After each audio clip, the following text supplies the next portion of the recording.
Semua kemuliaan hanya bagi nama-Mu Tuhan. Kami ada sebagaimana kami ada hari ini hanya karena kasih karunia-Mu Tuhan. Terima kasih buat tahun yang baru, terima kasih buat hari yang baru yang sudah Kau berikan pada setiap kami Tuhan. Hari ini Tuhan, kami mau mendengar apa yang hendak Engkau sampaikan pada setiap kami. Ku berdoa Tuhan ada telinga seorang murid dan hati yang mau mengerti pada setiap kami Tuhan. Terima kasih Tuhan, kami siap mendengarkan isi hati-Mu. Dalam nama-Mu kami berdoa mengucap syukur. Amin. Welcome back to church everybody. Yay. Yang udah liburan, yang belum liburan, ya udahlah. Yang baru mau liburan. Oke. Pertama-tama saya mau bilang Happy New Year. Happy New Year everybody. Oke. Senyum dong, kok tegang amat sih Happy New Year kok? Tegang bener sih. Gitu. Bang Dul, kayak kekencengan. Oke. Tema gereja kita tahun ini 2026 adalah build. Sama-sama katakan build. Oke.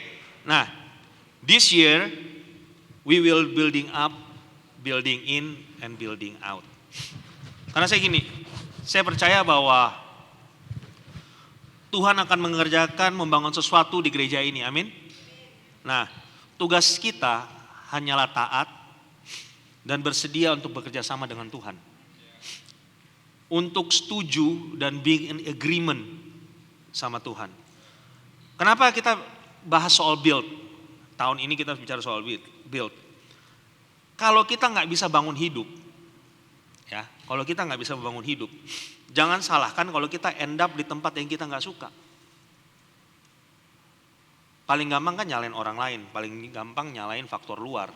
Tapi sebenarnya, kenapa kita end up di tempat yang kita nggak suka? Karena kita nggak secara intensional bangun kita punya hidup. Kita ini harus hidup dengan desain yang Tuhan sudah kasih sama kita.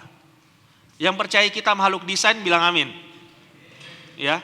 Yang sudah ikut kelas Flourish, kita ikut kelas Forward, saya percaya kita ngerti ini bahwa Tuhan itu nggak iseng-iseng bikin manusia. Dia benar-benar secara intensional, dia by design dia bikin manusia gitu loh. Nah, membangun sama sekali nggak mudah, building something sama sekali nggak mudah, butuh banyak hal, butuh banyak pengetahuan. Sedangkan menghancurkan sesuatu itu gampang. Nggak perlu pengetahuan, pasti hancur, ya kan? Dan untuk menghancurkan nggak butuh waktu yang lama. Saya suka bercanda sama teman saya itu suka bongkar-bongkar elektronik.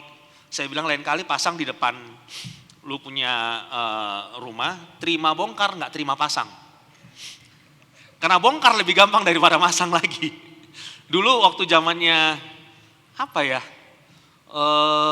iPhone berapa ya itu yang kita bisa bongkar-bongkar sendiri belakangnya itu, ganti-ganti casing, ganti-ganti backplate-nya itu saya ada korban berapa handphone tuh, saya coba nggak masuk bautnya ada yang hilang apa segala macam. Terus BlackBerry kita coba-coba BlackBerry juga korban banyak, bangkai banyak gitu kan. Jadi ngancurin itu gampang. Nah, nggak usah jauh-jauh. Pakai kata-kata untuk menghancurkan aja gampang. Ya. Pakai kata-kata untuk membangun juga bisa. Semuanya tergantung kita. Nah, Yesus pernah bilang ini, masuk melalui pintu yang sesak, sempit jalan yang menuju kehidupan. Jalan menuju kehidupan itu kayaknya lebih sulit ya, bilang gitu. Itu sebabnya banyak orang nggak mau lewat situ. Nah, kita pakai ministry to build people. Ya, saya selalu bilang Freedom Church is all about adding value to people's life, nambahin nilai ke hidup seseorang. Misalnya gini, yang dulu nggak tahu apa-apa tentang production, tiba-tiba di sini dia pelayani, kita ajarin dia soal production, dia bisa pakai skill yang dapat di sini untuk dia kerja di luar. Itu namanya adding value to people's life. Kita nggak bangun ministry pakai orang, kita bangun orang pakai ministry. Itu beda. Nah, kita pakai semua yang Tuhan sudah percaya sama kita untuk bangun kehidupan. Bangun kehidupan itu bukan untuk jadi besar, tapi gini, supaya sesuai dengan tujuan dan rencana Tuhan. Besar itu bukan tujuan, besar itu akibat. Yang penting tujuan. Besar kalau namanya nggak dengan tujuan yang sesuai dengan Tuhan kasih, ya gagal. Ya. Nah, hidup yang Tuhan kasih sama kita bukan dimaksudkan supaya kita itu cuma survive day by day. Percayalah. Mungkin ada hari ini yang berkata gini, wah hidup gua kok kayaknya just survival mode. Hari lepas hari, weeks by weeks, month by months, paychecks demi paychecks. Ya. Tuhan memberi kita hidup supaya kita bisa nikmatin. Saudara mesti percaya itu. Kalau enggak, ngapain Tuhan ciptain kita? Nah, waktu kita nggak bisa nikmatin hidup yang Tuhan kasih sama kita miss out tujuan Tuhan. Nah, kita bisa miss out tujuan Tuhan waktu kita juga tidak bisa mengerti cara membangun kita punya kehidupan. Nah, untuk bisa bangun kehidupan, kita mesti bangun di atas fondasi yang kuat. Amin. Supaya bisa menghasilkan hidup yang tahan uji. Nah, untuk itu semua kita perlu pay attention bagaimana kita membangun. Nah, hari ini saya mau bicara soal foundation. Soal fondasi. Fondasi bukan cuma warteg di seberang. Ya, saya suka lihat ketawa juga kalau orang foto makanan, hari ini fondasi dulu. Fotonya warteg, kan? Fondasi bukan cuma itu. Nah, saya mau bicara soal altars, wells, and encounters. Bahasa Indonesianya mesbah, sumur, dan perjumpaan. Ya, ada 3 generasi yang sering jadi referensi waktu kita bicara soal Allah generasi, ya, yaitu Abraham, Ishak, dan Yakub. 3. Alkitab mencatat begini. Firman Tuhan seringkali bilang begini, Allah Abraham, Allah Ishak, dan Allah Yakub, betul ya? Nah, kita mulai dari generasi pertama. Abraham. Abraham mulai dengan oke. Ya. Kalau saudara lihat kehidupannya Abraham, dia bukan milioner. Dia belum jadi milioner waktu itu, he's okay. Bukan orang pengangguran juga, tapi memang cukup ada Abraham itu. Punya pekerjaan, hidup stabil, keluarga yang gak kecil, he's doing okay lah. Tapi Abraham bertambah kaya sejak Abraham memutuskan ikut Tuhan. Oke.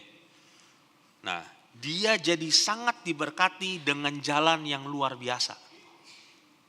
He got everything from God by prayer, by an altar. Abraham dapat semua dari Tuhan. Dia bangun mesbah. Oke, Abraham tuh. Generasi kedua, Ishak. Ishak dia terima semuanya berdasarkan warisan dari Abraham. Saudara baca itu di Alkitab. Dia terima semuanya berdasarkan warisan dari Abraham. Tapi Ishak harus belajar untuk menggali kembali sumur-sumur yang tertimbun yang dulunya digali oleh Abraham. Nah, saudara kalau bicara soal sumur itu adalah sumber penghidupan. Orang kalau nggak ada air nggak bisa hidup. Orang kalau nggak ada makan mungkin bisa survive. Tapi nggak ada air sulit untuk bisa survive. Jadi kalau ini bukan di Alaska atau di mana kejadian, ini di Asia, di timur, ya. Jadi kalau saudara tahu di sana itu lebih banyak pasir daripada rumput. Jadi air adalah komoditas yang sangat langka. Kalau sampai sumur ditutup, you bet dia punya hidup susah. Ya. Dia belajar untuk gali kembali sumur yang tertimbun. Nah, lalu generasi ketiga Yakub. Oke. Yakub ini generasi agak lain. Oke. Yakub ini generasi agak lain. Yakub terima semuanya dengan ngambil shortcut. Yakub terima semua yang dia punya dengan shortcut. Nama Yakub artinya penipu. Ya. Nah, atau lebih detailnya orang yang selalu merencanakan sesuatu. Kalau bahasa Inggris sebenarnya he's a schemer, supplanter, pengganti. Supplanter, ya.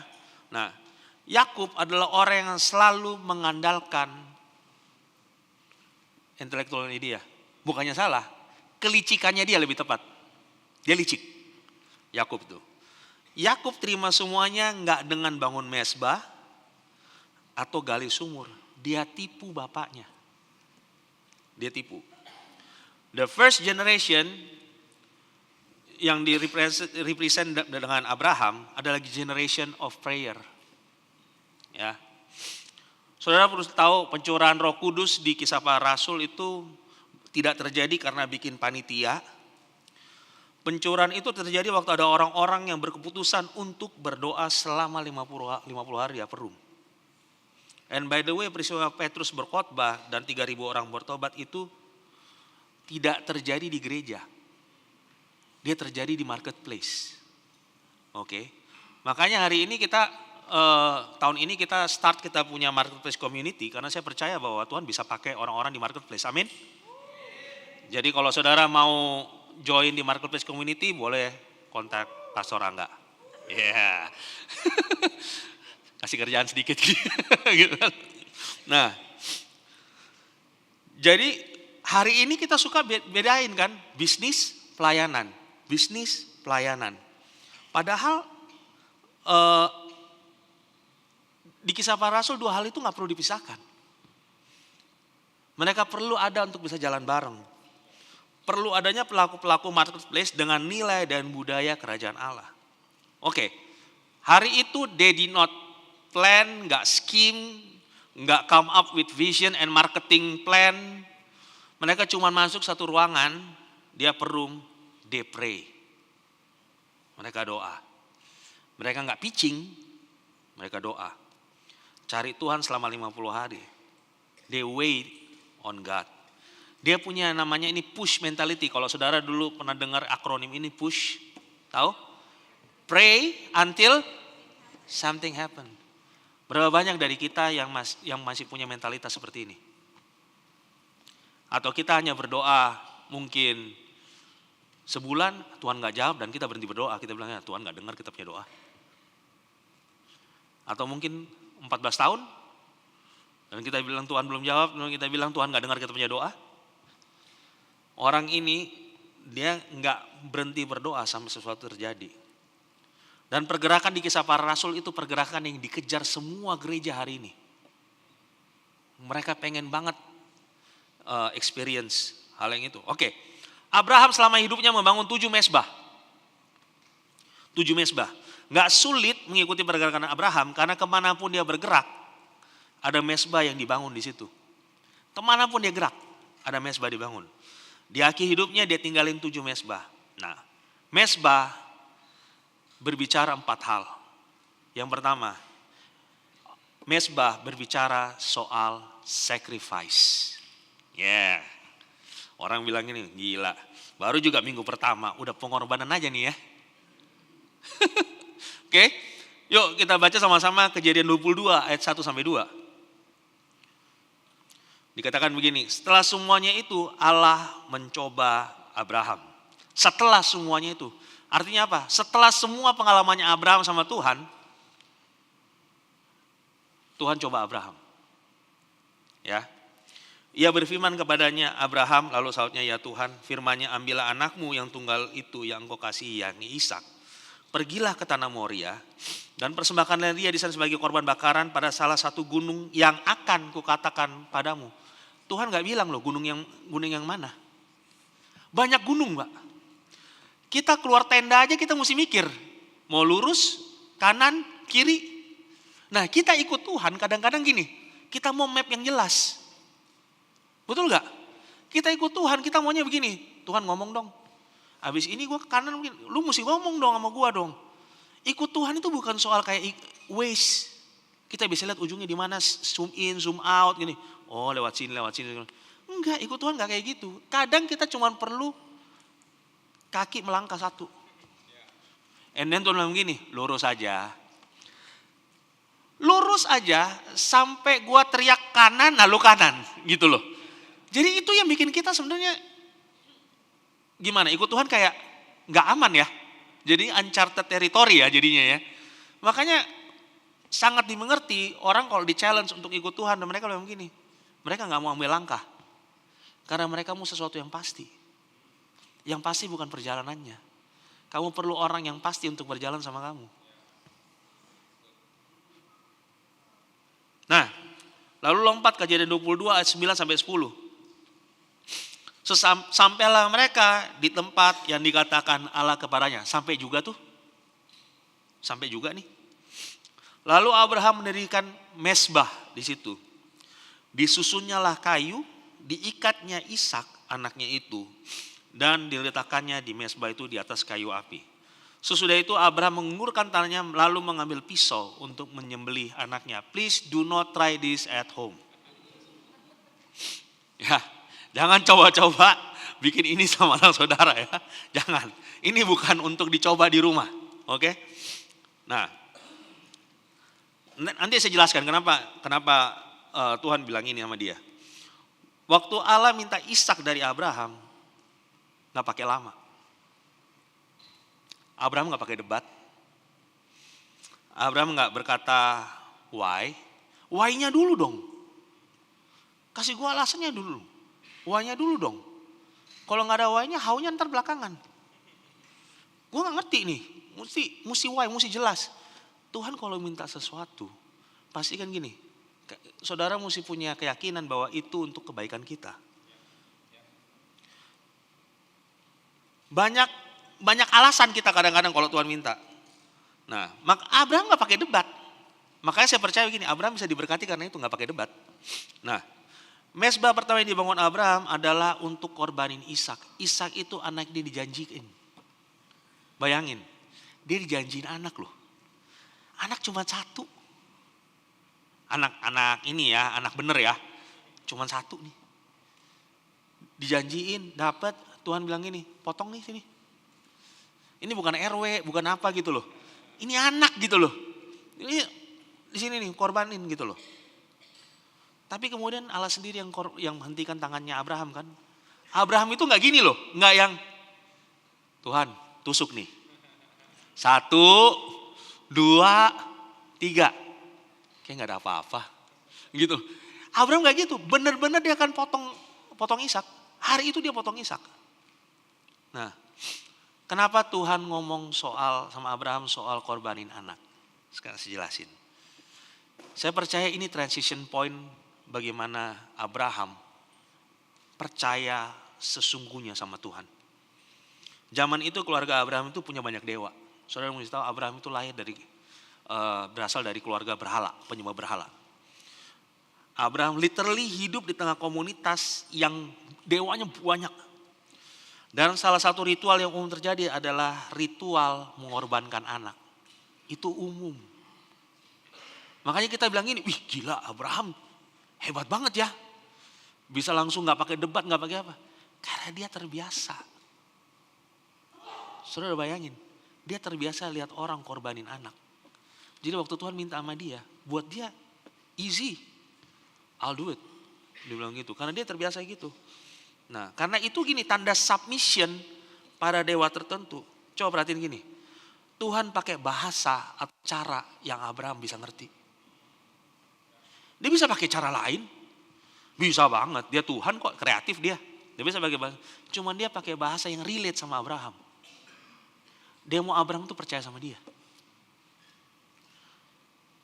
Saya malah mungkin waktu baca ini saya bilang gini, kayak cerita Yohanes 3:16 ya. Saya bilang gitu. Nah, so it's not worship if there is nothing you sacrifice on the altar. Bukan penyembahan kalau nggak ada yang kamu korbanin di atas mezbah. Penyembahan itu bukan soal nyanyi, lagu cepat, lagu lambat. Penyembahan adalah pengorbanan, titik. Gak ada lain. Hari ini kita gini, semua orang berpikir bahwa semua pengen jadi artis rohani. Karena apa? Artis rohani diundang, ada riders. Ada riders, oh saya minta minumnya ini, apa, emang nggak bisa beli sendiri apa? Mesti disediain gitu. Terus saya mesti minta PK sekian, apa segala. Semua ada ridersnya. Semua orang pengen jadi artis rohani. Zaman dulu nggak ada artis rohani.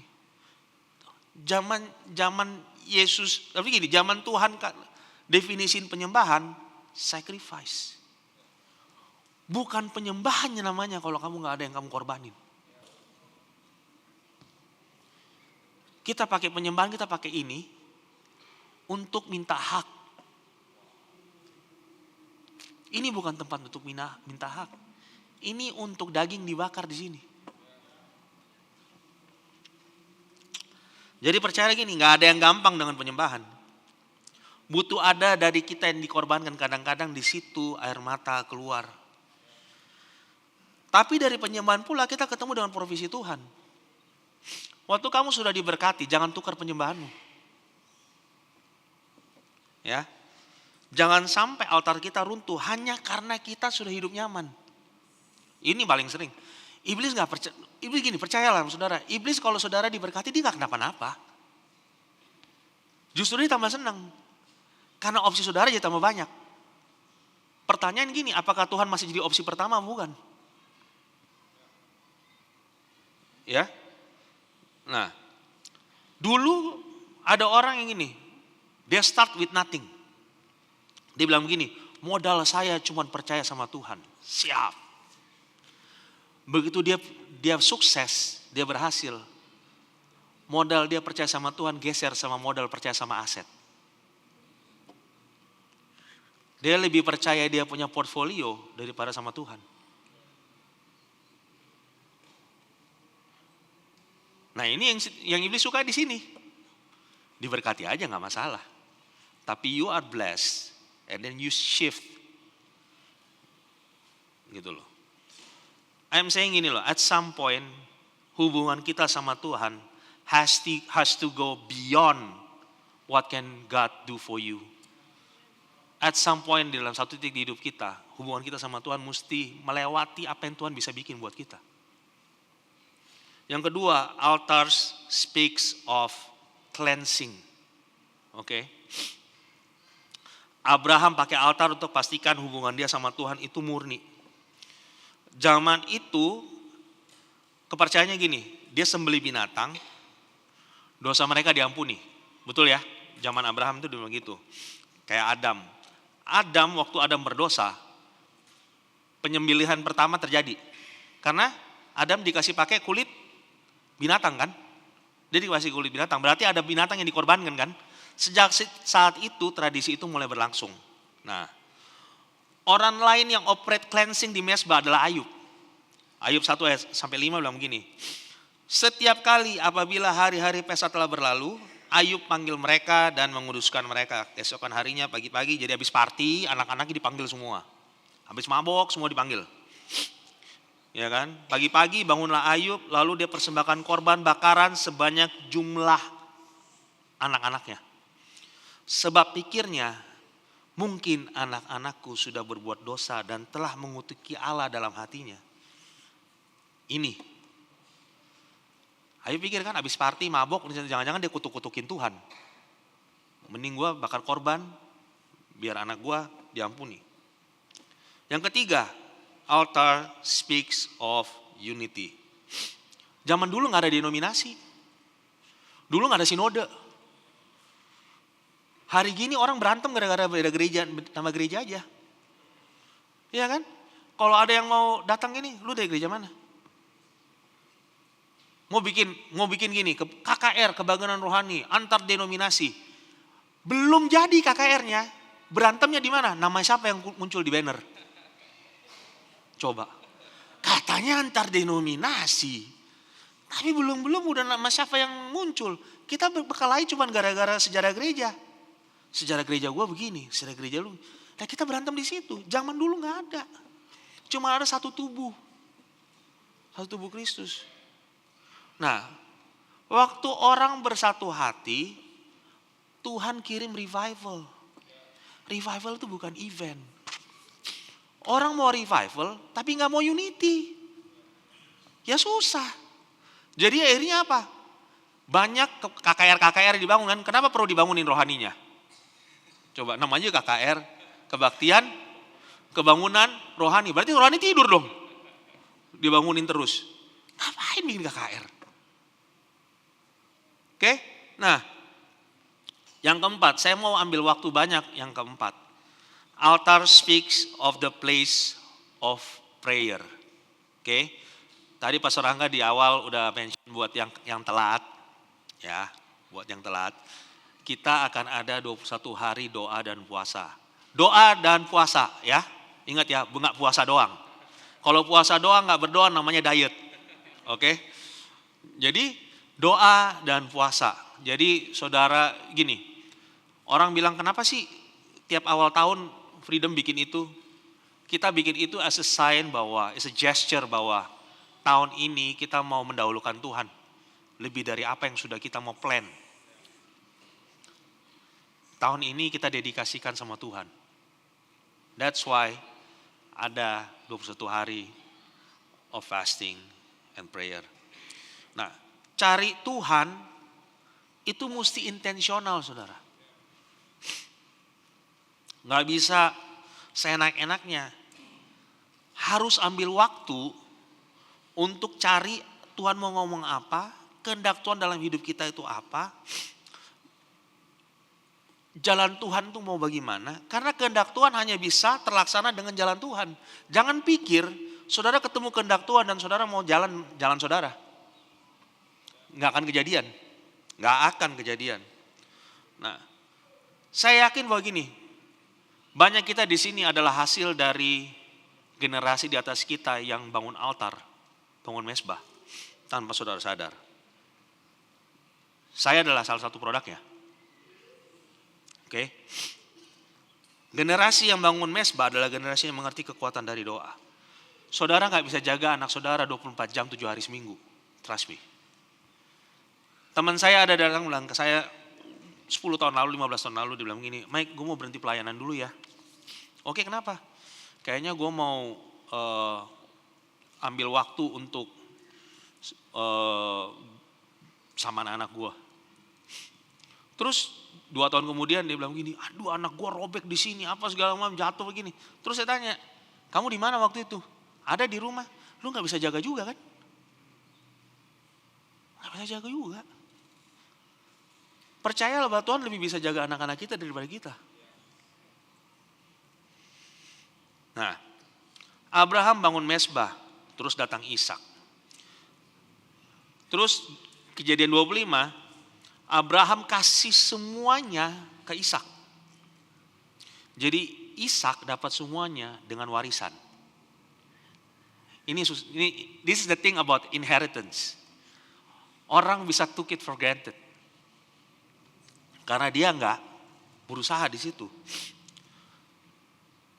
Orang yang terima warisan banyak biasanya enggak fully appreciate the sacrifice. Tangan yang kerja untuk dapetin itu, harga yang harus dibayar, pengorbanan. Just terima aja. Karunia menikmati kan? Terima aja. Ishak took it for granted. Ishak kalau dilihat ini punya kehidupan yang cukup baik bukan? Bapaknya yang baik, dibesarkan dari keluarga yang cukup religious. Tapi di balik semua itu Ishak gak punya encounter sama Tuhan. Secara personal gak ada. Karena gini, ada waktunya gak cukup cuma dengar pengalaman dari generasi di atas kita bagaimana mereka jalan dengan Tuhan. Saudara mesti ngalamin sendiri. Dalam buku kehidupan yang ditulis itu bukan family name. There is no family name. Salvation is personal. Yang ada namanya Rangga, Fiona. Nggak ada nama belakang. Karena itu adalah personal encounter. Itu personal encounter. Nah, hanya terlahir dari keluarga Kristen gak berarti nama mereka otomatis tertulis di Book of Life. Perhatian ini. Hanya karena saudara oek dan saudara bilang haleluya waktu lahir, gak berarti nama saudara ada di buku kehidupan. Now you see how serious this is. Ya. Nah, Ishak belajar untuk gali kembali sumur-sumur yang sudah ditimbun sama orang Filistin.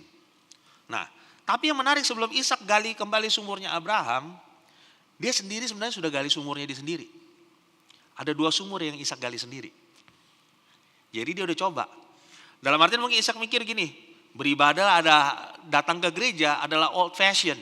By the way saudara kalau belum tahu, mulai minggu ini kita udah ada online streaming. So if you wanna go to church, you gotta go to church. You have to show up. No online streaming. Kalau mamanya memang dalam keadaan ya memang kejepit, saudara nggak bisa datang beribadah, saudara bisa lihat sermonnya aja on Tuesday. Oke? Karena gini, ini yang kita lagi mau ajar. Mungkin kita pikir gini, udahlah online aja lah. Online, duduk sambil makan, ya kan, makan Indomie. Terus habis itu udah makan Indomie, lagi nonton di TV, handphone, Shopee, Tokopedia. And then saudara pikir begini, kalau saudara gak ngerti apa-apa. Ya wajar, saudara nonton online. You nggak taruh konsentrasi di situ dan saudara nggak nyatet, saudara nggak apa.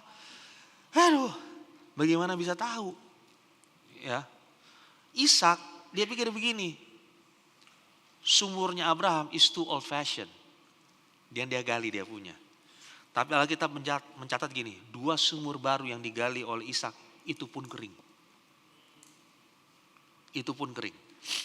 Nah, saya mau bilang buat setiap anak muda di sini, kamu bisa pergi ke uni paling bergengsi yang pernah ada. Kamu bisa nilai dirimu jenius, working genius atau whatever. Kalian minimal kalian pinter lah. Dan kalian berpikir bahwa Alkitab is just an ordinary book. As you wish, terserah. Kalau buat saudara Alkitab cuma ordinary book, dan itu yang terjadi sama hidupmu.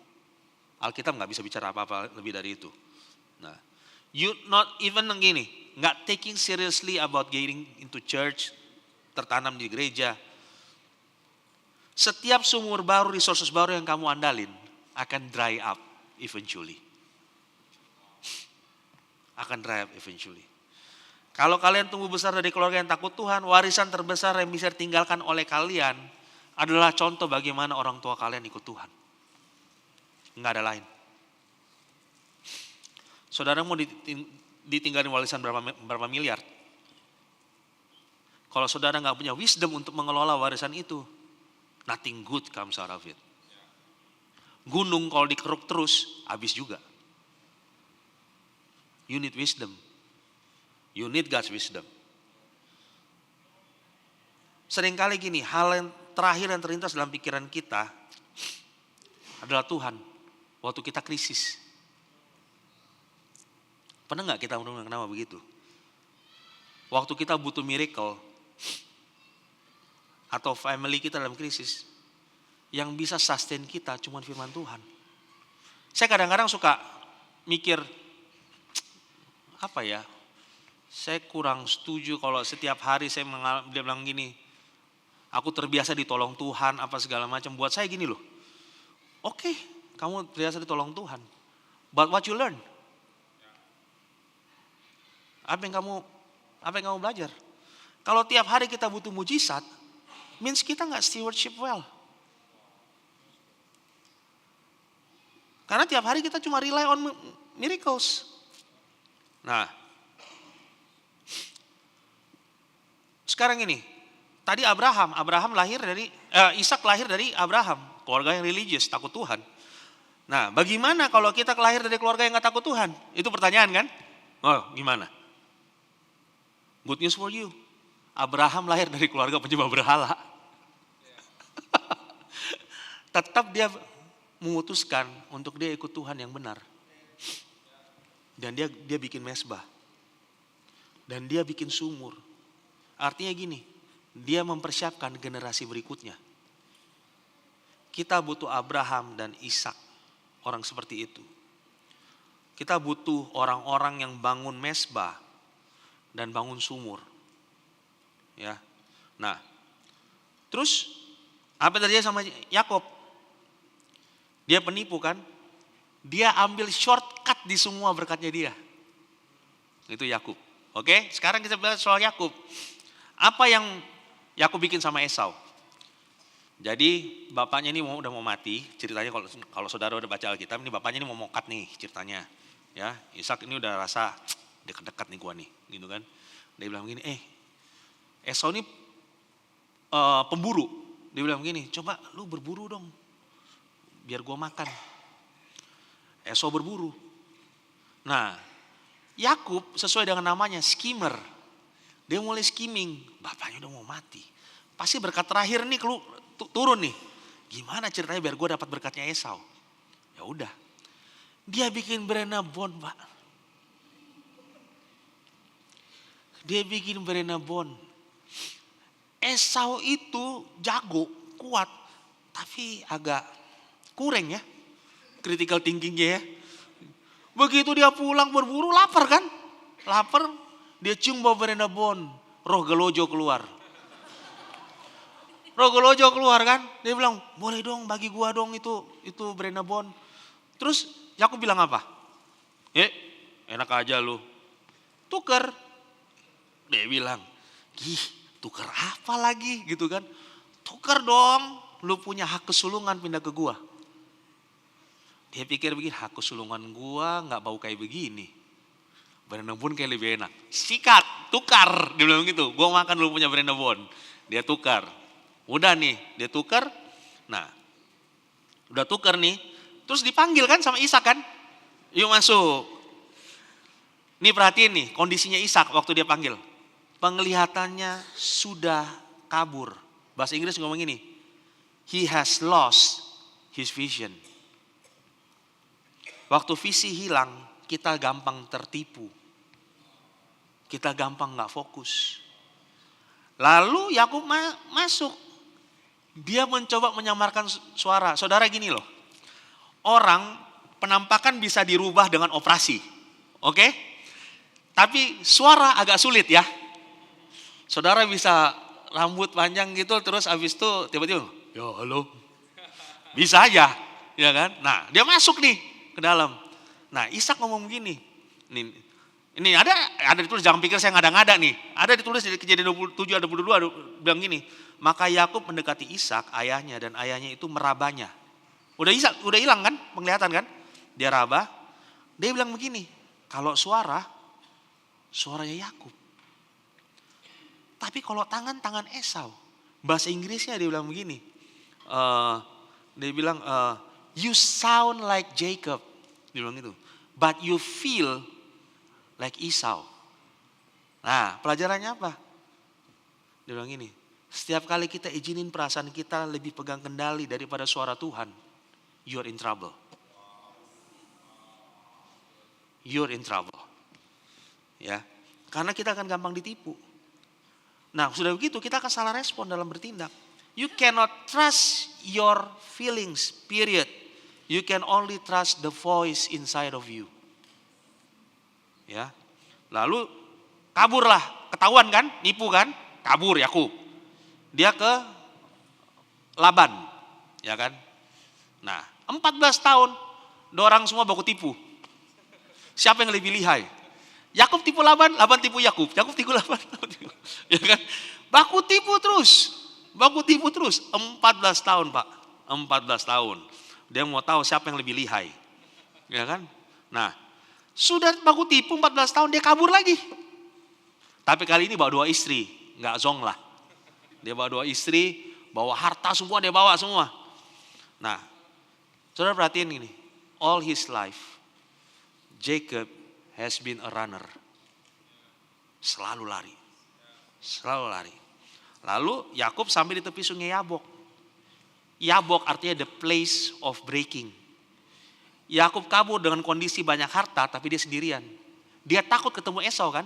Dia kirim semua hartanya sama anak istrinya duluan, dia tinggal di situ sendirian. Dia nggak tahu di dekat Yabok situ Abraham bangun mesbah. Karena mesbah Abraham sudah runtuh di situ. Dia nggak tahu. Nah, saudara bisa baca di Kejadian 32 ayat 22 sampai 28. Pada malam itu Yakub bangun dan ia bawa kedua istrinya, kedua budak perempuan dan ke-11 anaknya. 11 Pak anaknya. Dan nyeberang tempat penyeberangan sungai Yabok. Sesudah ia menyeberangkan mereka, ia menyeberangkan juga segala miliknya. Lalu tinggallah Yakub seorang diri. Dan seorang laki-laki bergulat dengan dia sampai fajar menyingsing. Ketika orang itu melihat bahwa ia tidak dapat mengalahkannya, ia memukul sendi pangkal paha Yakub sehingga sendi pangkal paha itu terpelecok. Ketika ia bergulat dengan orang itu, lalu kata orang itu, biarkanlah aku pergi karena fajar telah menyingsing. Sahut Yakub, aku tidak akan membiarkan engkau pergi jika engkau tidak memberkati aku. Bertanyalah orang itu kepadanya, siapakah namamu? Jawabnya, Yakub. Lalu kata orang itu, namamu tidak akan disebutkan lagi Yakub, tetapi Israel, sebab engkau telah bergumul melawan Allah dan manusia dan engkau menang. Allah menemui Yakub di situ. The place of breaking. Kalau ada waktu mungkin saya mau jelasin dikit soal Yakub. Dia gini, Yakub encounter God di situ. Nama Yabok selain place of breaking artinya emptied out, orang tempat dikosongkan. Di situ Yakub dipaksa Allah untuk mengosongkan dirinya dia. Nggak ada apa-apa udah, dia sendirian di situ kan? Dia sendirian di situ. Nah, Yakub dipaksa oleh Allah untuk sebut namanya. Pertama kali dia sebut namanya di mana? Waktu dia ketemu Ishak kan? Dia ketemu Ishak tanya gini, siapa namamu? Dia bilang gini, aku Esau. Dia bohong. Kedua kali, waktu dia ini orang Yakub nggak mau lepasin dia tanya, siapa namamu? Di situ pengakuan dosa pertama Yakub. I am Jacob. I am a deceiver. Aku seorang penipu. I am a schemer. I am a supplanter. Dia ngaku di situ. Jadi di situ pertama kali Yakub merasa dia kayak dilucuti semuanya. Di mesbah, waktu saudara bangun mesbah, ketahuilah bahwa mesbah akan melucuti saudara. Mesbah akan melucuti saudara. Semua keakuanmu, semua yang kamu punya ego, strip down. Zero. Di mesbah. Karena Tuhan tahu semuanya. Tuhan tahu semuanya. Makanya melayani di atas sini as a worship team is not easy. It's not easy. Bukan soal perform, nyanyi, main musik bagus. It's not easy. Yang kedua, kenapa pangkal paha ini bikin timpang? Zaman dulu pangkal paha adalah lambang future. Lambang future, masa depan. Seorang tentara lambang kekuatan. Tentara itu bisa pasang kuda-kuda untuk bertempur dengan pangkal pahanya intact. Kalau pangkal pahanya udah ya pengkor ya gimana caranya mau jadi tentara ya? Nggak ada tentara pengkor kan? Nggak ada kan? Lucu loh kalau lihat tentara pengkor itu. Serius, aduh saudara ketawa lagi, kasihan yang pengkor entar. Ya, jadi oke. Jadi gini, all of his life tadi saya bilang Yakub was a runner, tukang lari. Waktu pangkal pahanya terplecok dia nggak bisa lari. Waktu pangkal pahanya terplecok, malaikat bilang gini, I'm touching your future. Berapa banyak dari kita yang lebih percaya kita punya masa depan di tangan kita sendiri dan lebih di tangan Tuhan. Kamu bangun mesbah dan kamu pikir kamu bisa kendalikan kamu punya masa depan. Bangun mesbah, taruh masa depanmu di situ. Taruh masa depanmu di situ. Akhirnya gini, di situ Yakub menang dengan cara dia mengalah, dia kalah. Iya kan? Orang mengira nama Israel yang ketiga diganti namanya kan. Mulai sekarang namamu bukan Yakub tapi namamu Israel. Bahasa Indonesianya lucu, dia bilang begini kan. Karena engkau telah bergumul melawan Allah dan manusia dan engkau menang. Oke.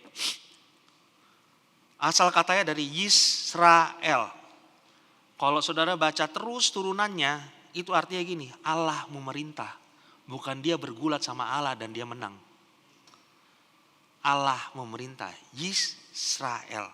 Di mezbah saudara mesti putuskan, apakah Allah yang memerintah hidup kita atau bukan. Saudara nggak bisa bangun mezbah dan saudara berpikir saudara yang memerintah hidup saudara.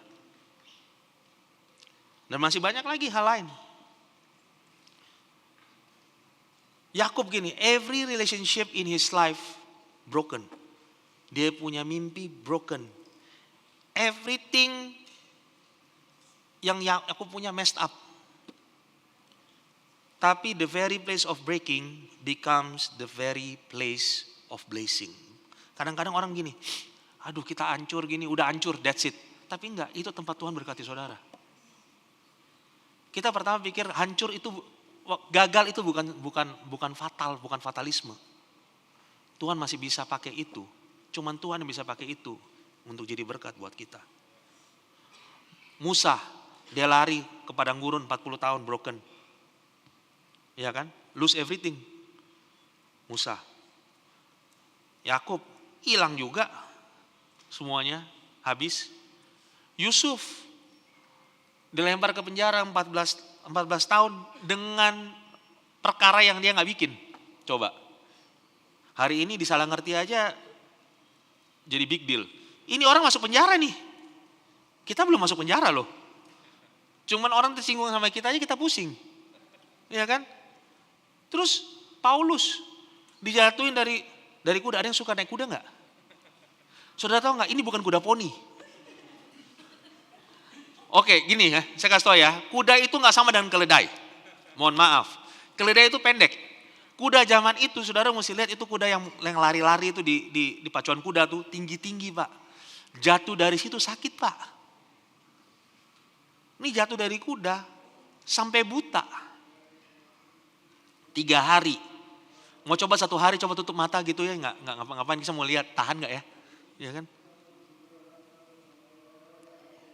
Nah, kalau kita baca semua Alkitab begini, it's all the pattern. Waktu mereka broken, Tuhan ketemu mereka di situ. Waktu mereka broken, Tuhan ketemu. Kenapa begitu? Karena kadang orang kalau nggak broken, dia tidak cari Tuhan. Dia nggak cari Tuhan, karena dia pikir dia masih punya opsi lain. Masih punya koneksi, gue masih punya duit, gue masih punya status, gue masih punya semuanya. Hari ini, if you are broken, you lost everything. Ketahuilah bahwa Tuhan lagi tunggu di around the corner. Tuhan lagi tunggu around the corner. It's not the end of the days. Bukan kiamat.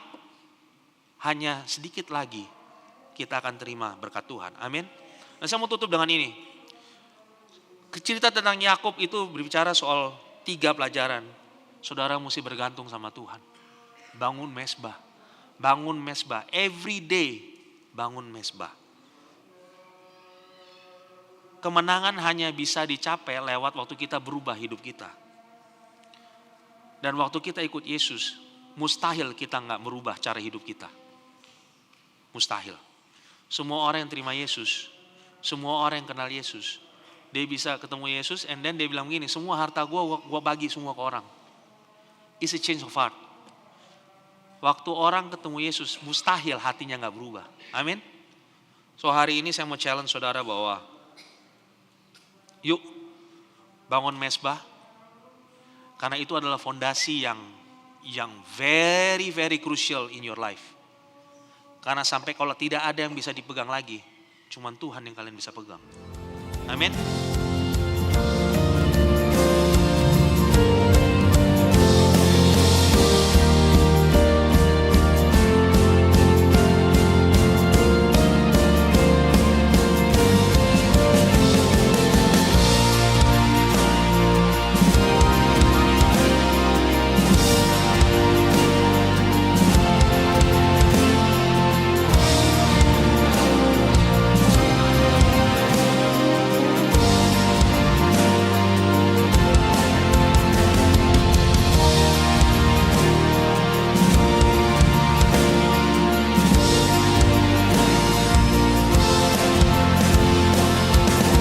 worshipportal.com